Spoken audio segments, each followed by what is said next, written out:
Okay, I just wanted to make a little video on like the negative relic effects that you can get, and depending on what you're trying to build your character into, you're more than likely going to be using quite a lot of them. I have ones that are an instant avoid, and ones that are like a guaranteed use if you get them on your like god relics or whatever you want to call just a decent relic. So I'll just quickly go through them, and I'll give a brief explanation as to why. So the ones that I've got ticked are ones that you really don't want to be using. So the reduced vigor and the arcane one. Arcane is quite valuable in this game for all the little procs that you can get through bleed, frost, and everything. So I wouldn't really recommend not having a lot of arcanes. I'm using like the poison iron stuff, so arcane's quite useful to me. And having reduced vigor is an obvious one. You need as much health as you can get in this, because it's just going to aid in your survivability, and it's just not worth having a reduced vigor, because it is quite a detriment to you having it on the relic. It's a decent amount, so I would recommend it.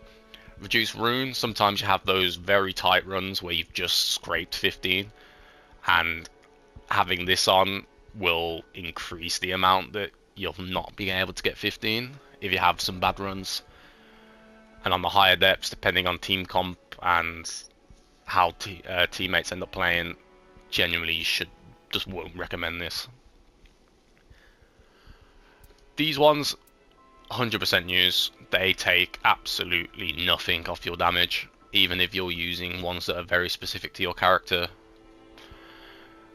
It will take 2 to 3, maybe even at the highest 4 damage points off every attack. Absolutely nothing. One Everjail boost, one Night Invader boost, and you completely negate this relic tenfold. So 100% use these. The next one, continuous HP loss, no brainer. If you're not at max HP in the highest depths, you're dead. So very annoying to have this on. Yes, you can counteract it by using a continuous HP gain in the game, but again, the main thing that you're going to be looking for is a reduced damage at max HP throughout the game, and if you have this on, it's almost impossible. There's going to be open windows for when you get hit when you're not at max HP, and you'll just be one shot. So just wouldn't recommend. Definitely avoid. All resistance is down, avoid. On a relic, it is like 80 minus 80, whereas if you find it in game on a weapon, it's half of that. So do not use this, because all of these taken damage ones are very safe as long as you're not using an all resistance is down. So completely avoid. I don't really recommend these. These two are a bit higher than the repeated evasion one, because the repeated evasion, it won't be active quite as frequent as these ones. But if you mess up your flask's timing or just mess up a roll, you're probably going to be dead in depth 5 with these. Whereas this one has a bit more leeway, but again, just avoid. You don't really want to be taking more damage. Now, these ones are preference. So, poison and the rot one, fairly safe, because you can counteract it with just carrying a bullets, depending on which one you've got on. If you have both, then you can carry both bullets, but again, you don't really need to. You can just completely ignore it. Same with the blood loss and the frost. You can gather bullets from ruins and stuff like that. And the blood loss ones are pretty frequent from churches when you smack down the crates. So again, carry them around if you want, but I can guarantee you right now, these will practically never proc. It is very rare that they proc. These three are the only ones that, if they do proc, are kind of a risk. Death Blight especially, because you're just going to get instant downed.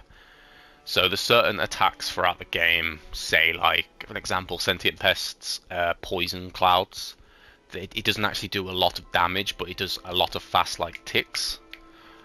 so it will build it up quite quickly if you get caught in it. And depending on how high you've built up your resistances throughout the game, it can proc quite easily, so I'll probably just be wary of these three. This one is kind of an avoid, whereas these two are kind of just like, if you've got them on, it's not too bad. But these ones are very safe. So, highly recommend that.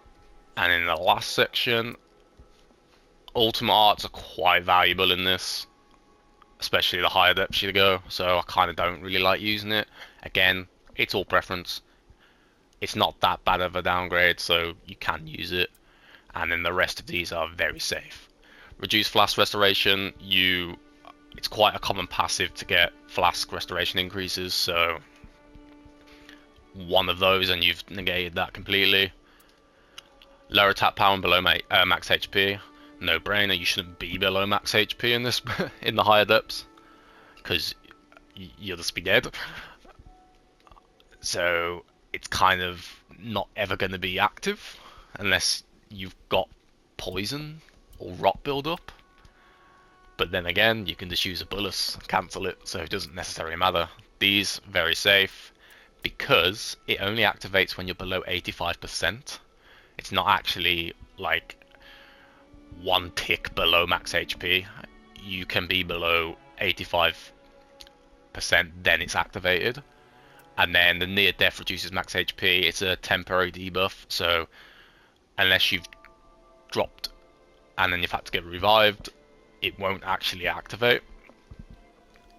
So just don't die and it won't be a problem. And even if it does activate, it resets after a short period of time. So very safe. So that's pretty much all that I look for in my relics. So hopefully it helps, because I know I needed this before I learned them. So it's just a little guide. So thanks for watching.